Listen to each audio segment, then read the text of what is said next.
Roni K baby, ഒരുപക്ഷെ ഈ മൻമോഹൻ സിംഗിൻ്റെ ഒരു പ്രസംഗവുമായി ബന്ധപ്പെട്ടാണ് അവസരം കിട്ടി എന്ന് കാത്തിരുന്ന് കിട്ടിയെന്ന് പറയുന്നത് പോലെ ഇപ്പോൾ നരേന്ദ്രമോദി എടുത്ത് പ്രയോഗിക്കുകയും ചെയ്തിരിക്കുന്നത്. ഇങ്ങനെ രാജ്യത്തിൻ്റെ സ്വത്തെല്ലാം മുസ്ലിങ്ങൾക്ക് അവകാശപ്പെട്ടതാണെന്ന് മൻമോഹൻ സിംഗ് പറഞ്ഞു എന്നത് അതെടുത്ത് ഉയർത്തിക്കാട്ടിയാണ് ഇപ്പോൾ നരേന്ദ്രമോദി പറഞ്ഞുകൊണ്ടിരിക്കുകയും ചെയ്തത്. പിന്നീട് പഴയ കാലത്ത് കോൺഗ്രസ് ചെയ്തു കൂട്ടിയ ഒരുപാട് പ്രശ്നങ്ങൾ, ഒരുപാട് കുഴപ്പങ്ങളുടെ ഫലമാണ് ഇന്ത്യ അനുഭവിച്ചുകൊണ്ടിരുന്നത്. അതെല്ലാം ആ പ്രശ്നങ്ങൾ തീർക്കുക എന്നുള്ളതാണ് മോദി സർക്കാരിൻ്റെയും BJPയുടെയും പരിപാടി. അതാണ് ചെയ്തുകൊണ്ടിരിക്കുന്നതെന്നാണ് ഇവർ രാജ്യത്തോട് പറഞ്ഞുകൊണ്ടിരിക്കുകയും ചെയ്യുന്നത്. ശരിക്കും ഈ BJP ഉന്നയിച്ച ഒരുപാട് വിമർശനങ്ങളുണ്ട്.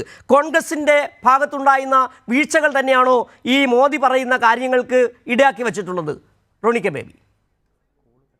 സിജു, വംശീയ വിദ്വേഷം നിറഞ്ഞ പരാമർശങ്ങൾ ഇതിനു മുമ്പ് BJPയുടെയും സംഘപരിവാറിന്റെ നേതാക്കളുടെ ഭാഗത്തു നിന്നൊക്കെ നിരവധി ഉണ്ടായിട്ടുണ്ട്. നമുക്കറിയാം, പ്രവീൺ തൊഗാഡിയ, ഉമാഭാരതി, സ്വാതി പ്രാഞ്ച തുടങ്ങിയവരൊക്കെ നടത്തിയ പരാമർശങ്ങൾ.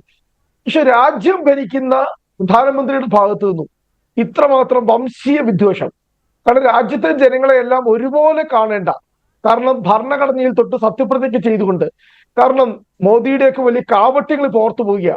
2014 അദ്ദേഹം പ്രധാനമന്ത്രിയെ സത്യപ്രതിജ്ഞ ചെയ്യുവാൻ പാർലമെന്റിലേക്ക് കടന്നു വന്നപ്പോൾ ആ പാർലമെന്റിന്റെ നടകളിൽ ശിരസ് അർപ്പിച്ചുകൊണ്ട്, ശിരസ് മുട്ടിച്ചുകൊണ്ട് ജനാധിപത്യത്തെ വണങ്ങുന്നു, ഭരണഘടനയെ വണങ്ങുന്നു എന്നൊക്കെ പറഞ്ഞ് അധികാരത്തിൽ വന്ന ഇന്ത്യയുടെ പ്രധാനമന്ത്രി അദ്ദേഹം എത്രമാത്രം വിദ്വേഷം നിറഞ്ഞ പരാമർശങ്ങളാണ് നടത്തിയിരിക്കുന്നത്. കാരണം തെരഞ്ഞെടുപ്പ് ജയിക്കാൻ വേണ്ടി ഏതറ്റം വരെയും പോകാൻ വേണ്ടി, കാരണം ഇത്രമാത്രം ഈ നരേന്ദ്രമോദിയാണോ സബ്കാ വികാസ് എല്ലാ പ്രസംഗങ്ങളിലും അദ്ദേഹം ആവർത്തിച്ചു പറയുന്നു, സബ്കാ വികാസ്, എല്ലാവരുടെയും വികസനം.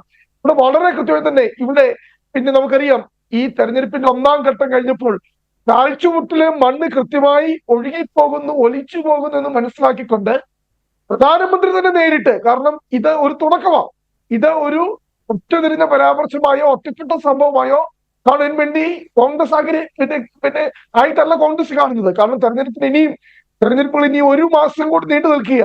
7 റൗണ്ടിൽ ഒരു റൗണ്ട് മാത്രമേ BJPയും നരേന്ദ്രമോദിയും പറഞ്ഞുകൊണ്ടിരിക്കുന്നത് 67 വർഷം നിങ്ങൾ ഉണ്ടാക്കി വെച്ച കുഴപ്പമാണ് ഈ രാജ്യത്തെ അവസ്ഥയിൽ കൊണ്ടെത്തിച്ചതെന്നാണ്. അതാണോ ശരി? കാരണം നരേന്ദ്രമോദി ആഗ്രഹിക്കുന്ന ഒരു ഇന്ത്യയെ അല്ല കോൺഗ്രസ് രൂപീകരിച്ചത്. ഇവിടെ ദളിതര്, പിന്നോക്കക്കാര്, ആദിവാസികള്, ന്യൂനപക്ഷങ്ങള് തുടങ്ങി പാർശ്വവൽക്കരിക്കപ്പെടുന്ന എല്ലാ വിഭാഗം ജനങ്ങളെയും കൂട്ടി നിർത്തുവാൻ വേണ്ടി മൻമോഹൻ സിംഗ് പറഞ്ഞതിൽ എന്താണ് തെറ്റ് എന്നെനിക്ക് മനസ്സിലാകുന്നില്ല. അദ്ദേഹം പറഞ്ഞ നിലപാട് വളരെ കൃത്യമാണ്. അത് ഈ രാജ്യത്തിന്റെ സത്യമാണ്, ഈ രാജ്യത്തിന്റെ ബഹുസ്വരതയാണ്, ഭരണഘടനയുടെ അന്തസത്തയാണ്. എന്താണ് ബഹുമാനപ്പെട്ട ഡോക്ടർ മൻമോഹൻ സിംഗ് പറഞ്ഞത്? കാരണം ഈ രാജ്യത്തിന്റെ വിഭവങ്ങളിൽ അത് പങ്കുവെക്കുമ്പോൾ അതിനകത്ത് ഏറ്റവും അർഹമായത് എന്ന് പറയുന്നത് ന്യൂനപക്ഷങ്ങൾക്കായിരിക്കണം എന്ന് പറയുന്നത് എന്താ തെറ്റ്? കാരണം ചരിത്രപരമായ നിരവധി കാരണങ്ങളാൽ ഒറ്റപ്പെടുകയും വേട്ടയാടപ്പെടുകയും കഴിവുവൽക്കരിക്കപ്പെടുകയും ചെയ്ത ഈ രാജ്യത്തെ മതന്യൂനപക്ഷങ്ങൾ, കാരണം രജീന്ദർ സച്ചാർ കമ്മീഷൻ ഉൾപ്പെടെയുള്ള അവരുടെ പഠനങ്ങളിൽ വളരെ കൃത്യമായി തന്നെ പറഞ്ഞിട്ടുണ്ട് എത്ര അതിദയനീയമായിട്ടാണ് ഈ രാജ്യത്തെ മതന്യൂനപക്ഷങ്ങൾ ജീവിക്കുന്നത്. ഇന്നും 10-60-70 വർഷം ഈ രാജ്യം മുന്നോട്ട് പോയെങ്കിലും ഇപ്പോഴും പല കാരണങ്ങൾ കൊണ്ട്, നമുക്കറിയാം, നമ്മൾ ഒരു സ്വതന്ത്ര പരമാധികാര രാജ്യമായി മാറിയെങ്കിലും ആ സ്വാതന്ത്ര്യം പൂർണ്ണമായും എല്ലാവരിലേക്കും എത്തിക്കുവാൻ വേണ്ടി നമുക്ക് കഴിഞ്ഞിട്ടില്ല. കാരണം അത്രയും വിശാലമായ രാജ്യം, ജനസംഖ്യ കൊണ്ട് എത്രയും വിശാലമായി, ഇന്നും സാമൂഹ്യമായിട്ടുള്ള നിരവധി വിഷയങ്ങൾ, ജാതി പോലെ അതുപോലെയുള്ള അതിർവരമ്പുകൾ നിലനിൽക്കുന്ന ഒരു രാജ്യം.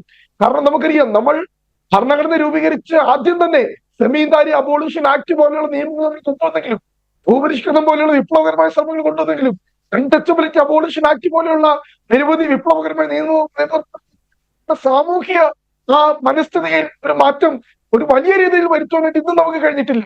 അപ്പോൾ ഇപ്പോഴും ഈ പറയുന്ന ന്യൂനപക്ഷങ്ങൾ, ഒരു കാര്യം നമ്മൾ മനസ്സിലാക്കണം, ഇന്ത്യയിലെ ന്യൂനപക്ഷങ്ങൾ അത് ക്രൈസ്തവരെന്നോ ഇസ്ലാമികരെന്നോ മറ്റു മതവിഭാഗങ്ങൾ എന്നുള്ളത് അവരെല്ലാം എന്ന് പറയുന്നത് ജാതീയപരമായി ഏറ്റവും താഴെ തട്ടിലുള്ളവരാ. നമ്മള് ഭൂരിപക്ഷം ന്യൂനപക്ഷം എന്ന് പറയുന്ന ഒരു വിവക്ഷയ്ക്ക് അപ്പുറത്തേക്ക് ഇതിൻ്റെ അകത്ത് ഇപ്പോഴുമുള്ള പ്രശ്നം എന്ന് പറയുന്നത് അസ്പൃശ്യതയുടെ, അൺടച്ചബിലിറ്റിയുടെ, അതേ തീണ്ടലിന്റെ, തുടയലിന്റെ ആ സംവിധാനങ്ങൾ പ്രശ്നമാണ്. ഇപ്പോൾ എന്തുകൊണ്ട് ന്യൂനപക്ഷങ്ങൾ ഇപ്പോഴും വളരെ സാമ്പത്തികമായി സാമൂഹ്യമായി പിന്നോക്കം നിൽക്കുന്നു എന്ന് ചോദിച്ചാൽ ഇതിന് പ്രധാനപ്പെട്ട കാരണം എന്ന് പറയുന്നത് ജാതി എന്നത് പിശാച് തന്നെയാണ്. ഈ ജാതി പിശാച് ഈ രാജ്യത്തെ സൃഷ്ടിച്ചത് എന്ന് പറയുന്നത് നമുക്കറിയാം. താങ്കൾ പറഞ്ഞ ഈ ജാതീയത എങ്ങനെ സമർത്ഥമായി ഉപയോഗിക്കാമെന്ന് ഈ സംഘപരിവാർ BJPക്കാരെ പറഞ്ഞു കൊടുക്കേണ്ടതുമില്ല.